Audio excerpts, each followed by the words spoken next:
नमस्कार दोस्तों, मेरा नाम है मयंक और मैं स्वागत करता हूं आपका टेक्सास के ऑफिशियल यूट्यूब चैनल में। आज हम एक नई वीडियो लेकर आए हैं बिजी सॉफ्टवेयर से रिलेटेड, जिसमें हम आपको बताएंगे कि आप अपनी कंपनी को कैसे क्रिएट कर सकते हैं और अपनी कंपनी के रिगार्डिंग उसकी जो कॉन्फ़िगरेशंस हैं वो कैसे कर सकते हैं कंपनी क्रिएट करते टाइम ही। तो चलिए शुरू करते हैं वीडियो को। सबसे पहले आपको बिजी सॉफ्टवेयर को इंस्टॉल कर लेना है। उसके बाद इंस्टॉल करने के बाद ओपन कर लेना है। ओपन करने के बाद देखिए आपको इस कंपनी के अलावा सारे ऑप्शंस विजिबल नहीं है, तो ये हाइड हो रखे हैं। सारे ऑप्शंस दिख तो रहे हैं लेकिन हाइड है। इस पर आप एंटर नहीं करके या कुछ सिलेक्शन चूज़ नहीं कर सकते कुछ भी आप, क्योंकि आपकी कंपनी अभी सिलेक्ट ही नहीं है। तो पहले आप कंपनी सेलेक्ट करेंगे, तो हम पहले कंपनी क्रिएट कर लेते हैं सिलेक्ट करने के लिए। तो कंपनी पर आप एंटर करेंगे। ये एंटर करने के बाद आपको ये सारे टूल्स दिख रहे हैं। यहाँ से आप अपनी कंपनी बनी हुई कंपनी को ओपन कर सकते हैं। यहाँ से कोई कंपनी क्रिएट कर सकते हैं। यहाँ से आप अपनी कंपनी का बैकअप निकाल सकते हैं। अगर किसी दूसरी पार्टी ने अपनी कंपनी का बैकअप दिया है तो यहाँ से आप उस कंपनी क्रिएट करके यहाँ से रिस्टोर भी कर सकते हैं बैकअप को। फाइनेंशियल ईयर को सिलेक्ट कर सकते हैं, डिलीट कंपनी कर सकते हैं। फाइनेंशियल सिंगल फाइनेंशियल ईयर को, कोई कंपनी में बहुत सारे फाइनेंशियल ईयर है तो कोई फाइनेंशियल ईयर डिलीट भी कर सकते हैं। ये सारे ऑप्शंस हैं। यहाँ से आप अपने कोई जो नए अपडेट्स आते हैं वो चेक भी कर सकते हैं। बिजी एजेंट्स को भी डाउनलोड कर सकते हैं और यहाँ सबसे लास्ट में ऑप्शन है बिजी से एक्सिट भी कर सकते हैं। तो सबसे पहले हमको कंपनी क्रिएट कर लेनी है, तो कंपनी क्रिएट कर लेंगे। थोड़ा सा टाइम लेता है ये। अपना नाम भी रख देना है कि आप किस नाम से कंपनी को क्रिएट कर रहे हैं, तो वो नाम भी सोच लेना है। जैसे मैंने नाम सोचा हुआ है कि मैं अपनी जो कंपनी क्रिएट कर रहा हूँ वो मयंक फैशन फाइनेंशियल ईयर 2024-25 के नाम से क्रिएट कर रहा हूँ। अगर आप कोई शॉर्ट नेम देखना चाहते हैं तो वो भी रख सकते हैं। मैं मयंक एफ रख रहा हूँ, मतलब फैशन। शॉर्ट नेम में इतना ही आता जाता है नहीं, तो सर मयंक मयंक रख देते हैं, फैशन रख देते हैं, फैशन। फिर आपको यहाँ पे अपनी कंपनी की जो कंट्री है वो सिलेक्ट कर लेनी है। सारी कंट्रीज यहाँ पे है जहाँ पे बिजी सॉफ्टवेयर है। तो यहाँ पे आपको सबसे पहले इंडिया सेलेक्ट कर लेना है। फिर जो स्टेट है वो सिलेक्ट कर लेना है आपको। तो मैं ये कर्नाटका सेलेक्ट कर रहा हूँ। ये करने के बाद यहाँ पे सबको थोड़ी कन्फ्यूज़न होती है। कोई यहाँ पे स्टार्टिंग डेट डाल देता है फाइनेंशियल ईयर की, और यहाँ पे end of the financial year की डेट डाल देता है, लेकिन ऐसा नहीं है। यहाँ पे आएगा कि फाइनेंशियल ईयर स्टार्ट कब से हो रहा है, तो 1 अप्रैल 2024 से स्टार्ट हो रहा है। यहाँ पे आएगा कि आप अपनी बुक्स को कब से मेंटेन कर रहे हैं, मतलब जो आपका काम है कब से स्टार्ट हो रखा है। ऐसा भी हो सकता है कि आपने कहीं टैली में काम किया हो या कोई दूसरे सॉफ्टवेयर में किया हो। यहाँ पे वो डेट डालेंगे यहाँ से बुक्स आपने मेंटेन करना स्टार्ट किया हुआ है, या किसी दूसरे कंपनी में किया हो भी सॉफ्टवेयर में, आपने कोई नई कंपनी बनाई हो काम करने के लिए, तो जब से वो काम स्टार्ट किया था यहाँ पे वो डेट आएगी। अभी हमारी कंपनी बनी ही है तो दोनों जो है वो सेम ही आएंगे। यहाँ पे आपको एड्रेस डाल देना है। मैं यहाँ पे सिर्फ HSR ले आउट डाल दे रहा हूँ, HSR ले आउट। फिर पिन कोड डाल देना जो स्टेट से रिलेटेड है। फिर अगर आपकी कंपनी है LLP प्राइवेट लिमिटेड, तो यहाँ पे आप LLPN या सिन नंबर आएगा। प्रोप्राइटरशिप के केस में ये कोई ऑप्शन होता नहीं, तो यहाँ पे नहीं आएगा।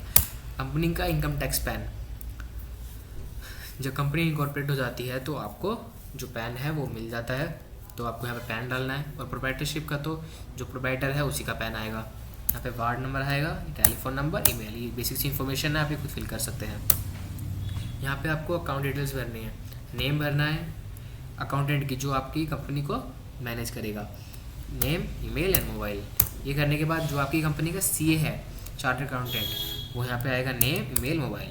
फिर इस तरह यहाँ पे करेंसी जो सिंबल है वो रुपीज़ रहेगी, ये भी करेंसी स्ट्रिंग रुपीज़ आएगी, सब स्ट्रिंग पैसा रहेगा, ये रुपये रहेगा। ये इसमें कोई छेड़छाड़ नहीं करनी। अगर आपकी कोई करेंसी दूसरी है तो यहाँ पे दूसरी सेलेक्ट कर सकते हैं आप।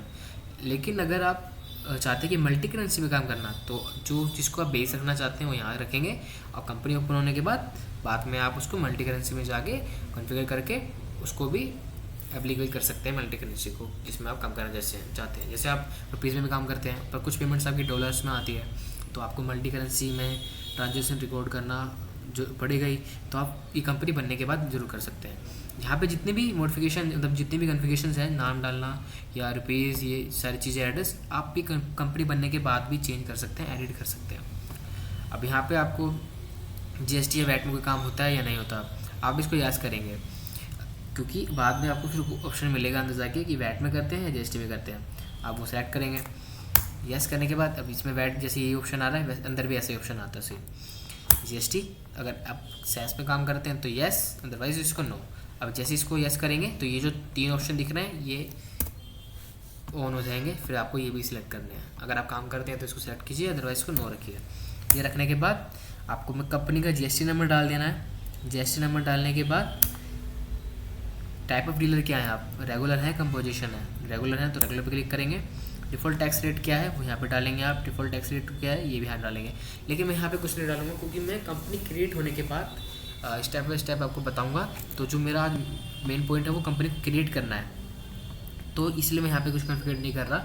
ये मैं आपको आगे वाली वीडियो में ज़रूर बताऊँगा। जब कंपनी क्रिएट हो जाएगी उसके बाद जो कॉन्फ़िगर करते हैं उसमें आपको अच्छे से बताऊँगा। इस कंपनी के बाद जब आप सेव करेंगे तो ये सेव हो जाएगी। अभी सेव होने में थोड़ा सा टाइम लेता है। टाइम लेने के बाद आपको फिर इसका यूज़र नेम एंड पासवर्ड भी रखना है सिक्योरिटी के लिए, ताकि कोई और, मान लीजिए आप अपना लैपटॉप कहीं छोड़ के गए हैं तो कोई और आपकी कंपनी ओपन ना कर सके, इसलिए आपको इसका यूज़र नेम और पासवर्ड भी रख लेना है, जिससे आपकी कंपनी सिक्योर रहे और आपका डेटा भी ज़्यादा से ज़्यादा सिक्योर रहे। थोड़ा सा बस टाइम लगेगा। 68% हो गया है, ये हो गया बस। कंपनी क्रिएट हो गई है लगभग। ये क्रिएट होते के साथ ही ये स्माइली आ जाएगी, company has been created successfully. In the next screen you will be prompted to create the super users for the company. Okay करते ही आपको यहाँ पे ऑप्शन आ रहा है कि आप जो यूज़र ऑथेंटिकेशन रिक्वायर्ड है, जो ऑप्शन है इसको येस करेंगे या नो, मतलब आपको रिक्वायर्ड है या नहीं। हमको रिक्वायर्ड है कि हम इसको सेव करना चाहते हैं। अब कंपनी का सुपर यूज़र नेम डालेंगे आप। अब मैं आपको सिंपल सा बताता हूँ, जो कंपनी आपकी है उसमें एक नेम आगे डाल दीजिए एम, और एक नेम जो सेकंड वर्ड है वो डाल दीजिए। ऐसे करके पासवर्ड भी सेम रख लीजिए, ये आपको ऑप्शन इजी रहेगा। पासवर्ड रीचेक करेंगे, सेव होते ही कंपनी ओपन हो जाएगी। कोई कंपनी सेव भी हो गई है। देखिए अब यहाँ पे ये कंपनी ओपन हो गई है। अभी सारे ऑप्शंस, एडमिनिस्ट्रेशन, ट्रांजेक्शन, डिस्प्ले, सारे ऑप्शन आपको शो हो रहे हैं। इस तरह आप भी अपनी कंपनी को क्रिएट कर सकते हैं और कॉन्फ़िगर कर सकते हैं। अगर वीडियो से रिलेटेड कोई डाउट है आपको तो आप कमेंट बॉक्स में ज़रूर बताइए। मैं पूरी कोशिश करूँगा कि आपके सारे डाउट्स को क्लियर करूँ। और अगर वीडियो अच्छी लगे तो वीडियो को लाइक कीजिए एंड चैनल को सब्सक्राइब कीजिए, ताकि आपको सेक्रेटरियल, टैक्सेशन और अगली कोई नई वीडियोस आने से पहले आते ही आपको जल्द से जल्द पता चल जाए और आप जल्द से जल्द वीडियो को देख सकें और अपने स्किल्स को डेवलप कर सकें। तो इस वीडियो को देखने के लिए बहुत बहुत धन्यवाद। चलिए मिलते हैं नेक्स्ट वीडियो में।